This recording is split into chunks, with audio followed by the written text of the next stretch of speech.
Cette vidéo ne représente pas un conseil en investissement. Investir comporte un risque de perte en capital. Vous êtes le seul et unique responsable de vos décisions d'investissement et il est de votre devoir de faire vos propres recherches avant d'investir. Ne faites confiance à personne. Bonjour à tous et bienvenue dans cette nouvelle vidéo, c'est Max de la chaîne L'Investisseur Indépendant et aujourd'hui on va parler de votre profil d'investisseur. Donc dans cette vidéo on va voir ensemble qu'est-ce qu'on entend par profil d'investisseur, pourquoi c'est important de le connaître avant d'investir et comment le définir. Donc dans un premier temps, on va voir pourquoi c'est important de connaître votre profil d'investisseur. Donc votre profil d'investisseur, ça doit être la base de votre stratégie d'investissement. Et c'est cela qui doit même déterminer tout le reste, et notamment vos objectifs. En effet, si par exemple votre objectif c'est d'avoir des gros rendements sur le capital que vous investissez, mais qu'à côté de ça, vous ne supportez pas la volatilité des marchés et que dès qu'il y a une variation de 3%, vous êtes en panique, à plus dormir la nuit et à vouloir tout vendre, vous comprenez bien que ça ne va pas être compatible. Donc en fait, il faut déjà savoir ce que vous êtes prêt à supporter comme volatilité, ce que vous êtes prêt à supporter comme marché, avant de voir quels objectifs vous pourrez atteindre une fois que vous avez défini votre profil investisseur. Et d'ailleurs, une erreur sur votre profil d'investisseur peut vous faire perdre beaucoup d'argent et beaucoup de temps. En effet, si vous croyez que vous êtes prêt à supporter n'importe quelle volatilité, que ça vous fera rien, etc., et que vous décidez par exemple d'aller sur le marché des cryptos, qui est un marché qui est vraiment ultra volatile et que quand vous avez des variations des fois de 15, 20 à 30% à la hausse comme à la baisse en une journée, il s'avère que vous ne le supportez pas et que si vous prenez une baisse de moins de 30% dans la journée, que vous paniquez, que vous vendez tout, vous aurez une perte sèche sur votre capital et vous aurez perdu du temps. Alors que si vous aviez défini votre profil investisseur dès le départ et que vous aviez été conscient que vous ne supportiez pas une telle volatilité, vous ne seriez pas allé sur le marché des cryptos, vous seriez allé sur d'autres marchés moins volatiles et vous n'auriez pas perdu de l'argent. D'ailleurs, je fais une petite aparté, j'en profite pendant qu'on parle de crypto. Vous avez dû le remarquer sur les dernières vidéos qui sont sorties sur cette chaîne. En ce moment, on parle beaucoup de crypto-monnaies et on va continuer d'en parler pas mal pendant les prochains mois. Pourquoi? Parce qu'en fait, on est en bull run et que c'est maintenant qu'il y a des débutants qui arrivent sur le marché. Et donc, c'est maintenant qu'il faut sortir des vidéos avec des gros warnings pour que les gens tombent dessus, puissent avoir les conseils de base et puissent gagner de l'argent pendant le bull run. Mais rassurez-vous, une fois que le bull run sera passé, on fera moins de vidéos sur la crypto-monnaie et on fera plus de vidéos sur les autres classes d'actifs pendant le bear market. Voilà, c'était juste une petite aparté par rapport au contenu de la chaîne. Voilà, donc on va pouvoir revenir sur le sujet du profil investisseur et de pourquoi il est important de le définir avant d'investir. Donc, il doit être déterminé en même temps que vos objectifs d'investissement et ce sont vos objectifs qui doivent s'adapter à lui et non l'inverse. Donc, on en a parlé très brièvement sur la phrase d'avant. Effectivement, c'est votre profil d'investisseur qui doit définir vos objectifs. Encore une fois, si votre objectif c'est de faire des gros multiples, des gros rendements, mais que vous ne supportez pas la volatilité, ne serait-ce que de la bourse, ça va être très compliqué. C'est pas impossible, mais c'est compliqué. Et dans tous les cas, il faut bien le déterminer avant d'investir, puisque ça va vous permettre de trouver des solutions. Il y a des gens qui ne supportent absolument pas la volatilité des marchés financiers et qui ont quand même réussi à construire leur fortune par l'entrepreneuriat, par l'immobilier. Acheter de l'immobilier physique, typiquement, c'est beaucoup moins volatile. Et avec l'effet de levier bancaire de l'emprunt bancaire, vous pouvez vous constituer un patrimoine ultra conséquent si vous faites les choses correctement. Mais il faut juste le savoir et le définir avant d'investir et être au clair avec ça. Parce qu'encore une fois, si c'est pas clair pour vous et que vous vous dites oh non, moi la volatilité ça va et que vous allez en bourse et que demain il y a une baisse de 10% parce qu'il y a un black swan ou quoi que ce soit et que vous êtes en panique et que vous vendez tout à perte, vous allez perdre du capital. Et ce capital, vous avez mis du temps pour l'économiser, c'est de l'épargne, c'est du temps de travail que vous avez passé dans votre vie et c'est du temps que vous aurez perdu en perdant cet argent. Donc faites bien attention à bien définir votre profil d'investissement et d'accorder vos objectifs en fonction de celui-ci. Je dis pas que vos objectifs doivent à 100% être déterminés par votre profil d'investisseur, mais par contre, une fois que vous avez fait votre profil d'investisseur, il faut mettre en face vos objectifs et voir si c'est cohérent. Parce que si ça ne l'est pas, là par contre, il va falloir que vous adaptiez vos objectifs à votre profil d'investisseur et non pas l'inverse. Ou alors, il va falloir adapter votre profil d'investisseur à vos objectifs, mais tout ça, ça va se faire sur le long terme et ça va se faire en se formant, en acquérant des nouvelles connaissances, en comprenant les cycles de marché, en comprenant pourquoi les marchés sont volatiles et en apprenant à maîtriser cela. Mais c'est pas quelque chose que vous allez pouvoir faire en 5 minutes comme ça en claquant des doigts. Donc, dans un premier temps, si vous êtes débutant surtout, vous définissez vos objectifs, vous définissez votre profil investisseur, vous les mettez face à face, vous vérifiez s'ils sont cohérents et s'ils ne sont pas, vous réadaptez vos objectifs à votre profil investisseur, au moins dans un premier temps. Et enfin, c'est ce qu'on vient un peu d'aborder aussi sur le deuxième point, vous pouvez le revoir dans le temps, votre profil investisseur, car il va évoluer, c'est certain. Surtout si vous continuez de vous former, d'acquérir des connaissances, de regarder du contenu de qualité sur YouTube, sur les marchés financiers et sur l'investissement, au fur et à mesure que vous allez apprendre des choses là-dessus, que vous allez comprendre les cycles de marché, que vous allez comprendre comment la bourse fonctionne, que vous allez comprendre aussi qu'il faut investir sur le long terme et pas sur le court terme. Tout ça, ça va vous aider à supporter et à accepter normalement de plus en plus la volatilité. Mais tant que vous n'avez pas ces connaissances, je comprends que ça peut être difficile. Donc, une fois par an, je pense que c'est bien une fois par an, posez-vous, revoyez votre profil investisseur et voyez si c'est toujours en adéquation avec ce que vous aviez vu l'année précédente ou si votre profil investisseur a évolué. Si votre profil investisseur a évolué et que vous aviez adapté vos objectifs à votre précédent profil investisseur, eh ben, il sera le temps aussi de revoir vos objectifs pour à nouveau, en gros, les upgrader à votre nouveau profil d'investisseur. Et peut-être que là, vous vous rendrez compte que ça y est, vous êtes prêt à aller investir en bourse, par exemple, pour aller chercher des rendements peut-être un peu plus conséquents que sur les classes d'actifs sur lesquelles vous aviez investi jusqu'à maintenant, ou à l'inverse, même passer directement en crypto parce que vous avez complètement compris la volatilité, vous savez comment la supporter, comment la gérer, et donc vous êtes prêt à aller vous exposer au marché des crypto-monnaies. Ça, il n'y a que vous qui puissiez le savoir. C'est important de revoir tout ça, ces notions régulièrement, pour les remettre à jour, les réactualiser. Et si vous continuez de vous former, que vous regardez du contenu de qualité sur YouTube, que vous vous formez, que vous achetez des formations, que vous lisez des livres, que vous continuez d'avancer et que vous êtes vraiment intéressé par ça, vous allez voir que votre profil d'investisseur, il peut évoluer assez rapidement. Vos connaissances, vous allez en emmagasiner beaucoup et dès que vous allez avoir des connaissances, forcément, ce sera beaucoup plus simple pour vous de supporter la volatilité des marchés, de supporter les cycles. Et même si vous vous prenez des fois des moins 30, moins 50 ou moins 60% dans la tronche, vous serez capable de le gérer, vous saurez ce qu'il faut faire et vous serez capable de prendre vos décisions en fonction de ce qui se passe sur le marché et d'essayer d'en tirer profit. Voilà, donc j'espère que vous aurez compris pourquoi il est important de définir votre profil investisseur avant d'investir et à quel point ça peut vous éviter de faire de grosses erreurs qui pourront vous faire perdre et du temps et de l'argent. Donc maintenant, on va voir quelles sont les principales questions à se poser pour définir son profil investisseur. Donc la première, c'est de connaître sa sensibilité au risque et donc à la volatilité. Est-ce que, par exemple, si demain vous investissez 1000 euros sur un actif, est-ce que si cet actif perd 50% dans la journée, vous pourrez le supporter ou est-ce que vous allez paniquer et tout vendre ou ne pas endormir de la nuit?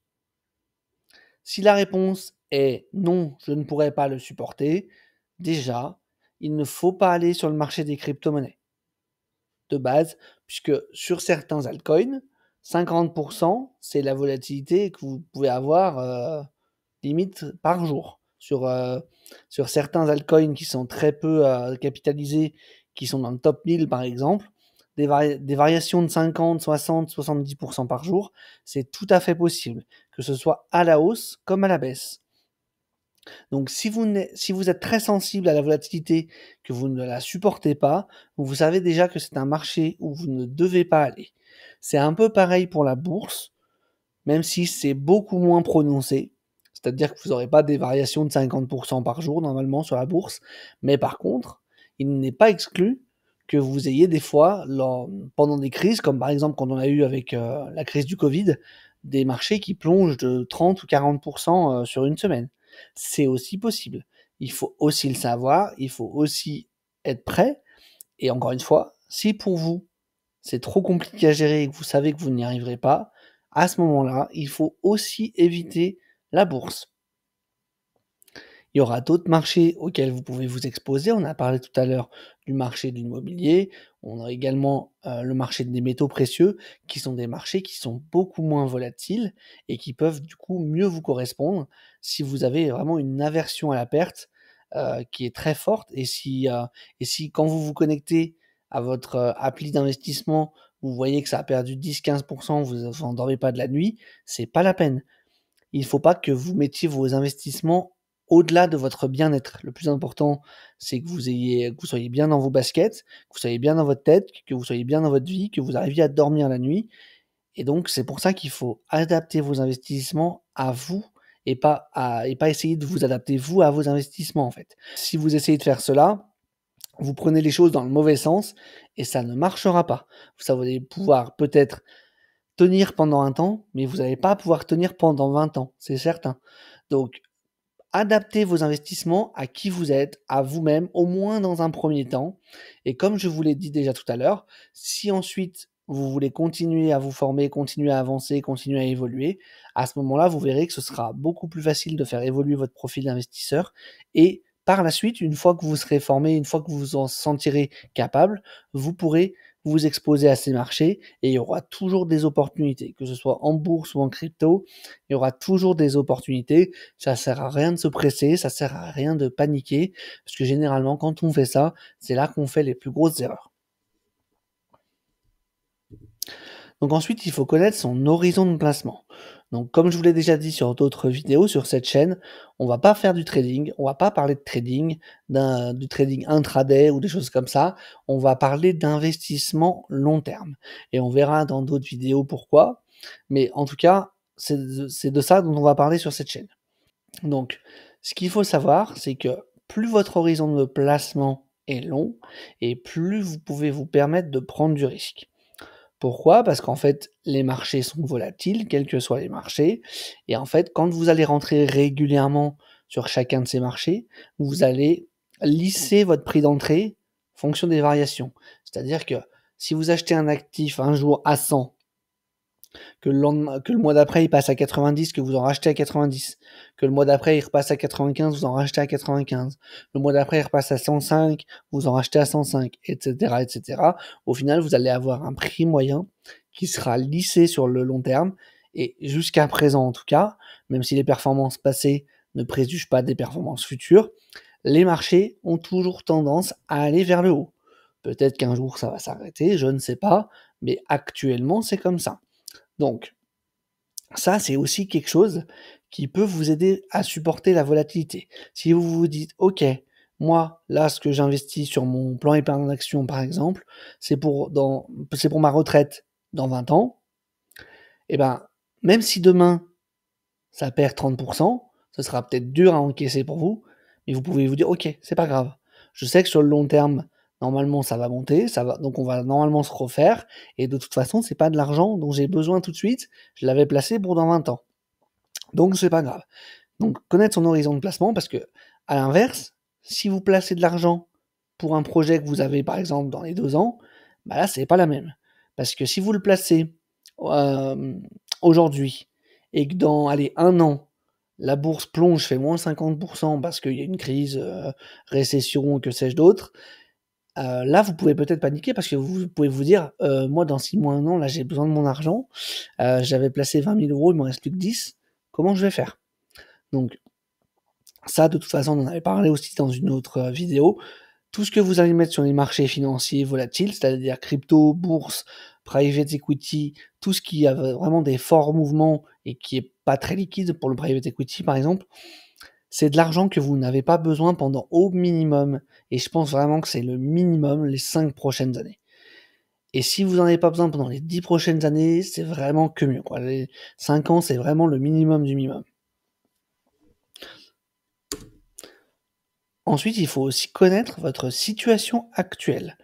En effet, si aujourd'hui vous êtes en CDI depuis 10 ans dans la même boîte, que vous avez des revenus confortables, que vos enfants ont déjà fini leurs études, que vous avez plus de gros besoins de financement, que votre résidence principale est payée, que vous avez déjà 150 000 euros d'épargne, vous aurez peut-être pas le même profil investisseur qu'un jeune qui a 20 ans, qui fait de l'intérim, qui vit chez papa-maman, qui a jamais eu son propre logement, qui a un crédit conso pour sa voiture et qui a 2 000 euros sur un livret A.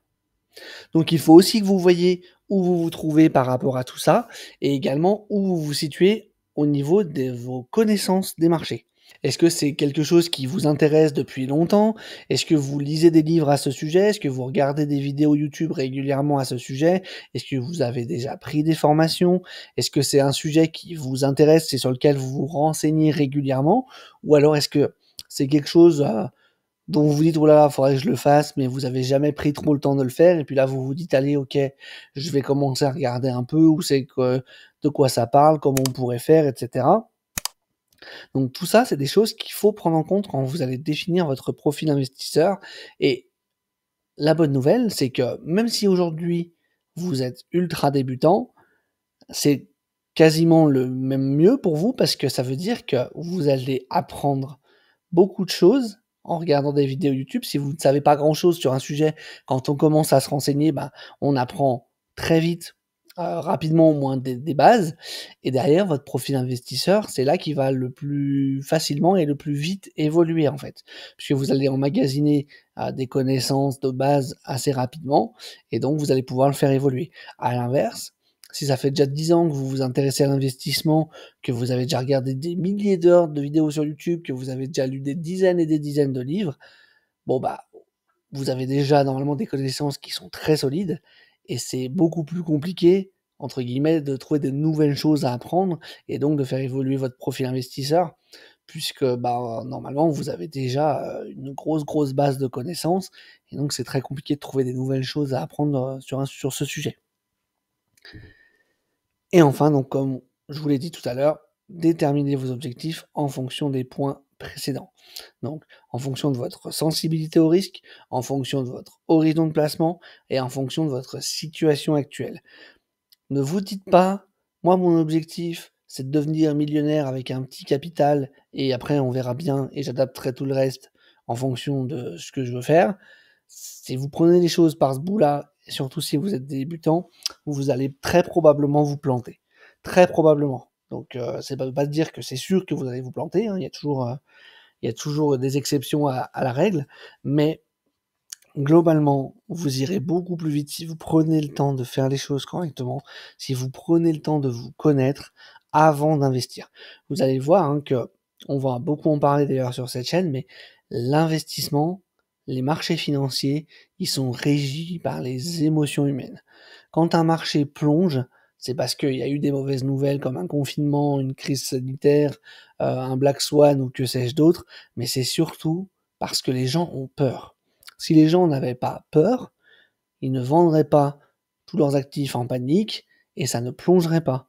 À l'inverse, par exemple, quand on a un bull run crypto, les prix montent très fort, très vite et très haut. Pourquoi?